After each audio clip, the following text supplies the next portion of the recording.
Me ake nufi da murjani?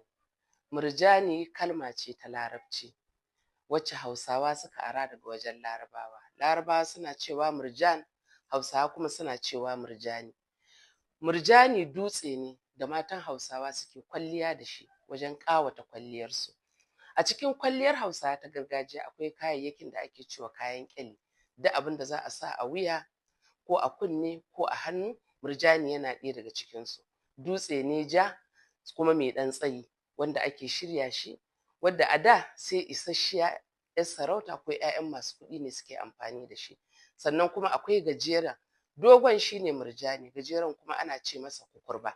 Shi ma Hausawa suna amfani da shi, matan Hausawa suna amfani da shi wajen ƙawata kwalliyarsu. Sannan akwai banda ƙabilar Hausawa, akwai wasu ƙabilu da suke amfani da murjani, su kuma suna amfani da su ne yawanci a masarautunsu. Kamar mutanen Igbo da Yarbawa suna amfani da murjani wajen ƙawata kwalliyarsu ko kuma yana nuna irin sarautar da wannan ƙabila take da shi.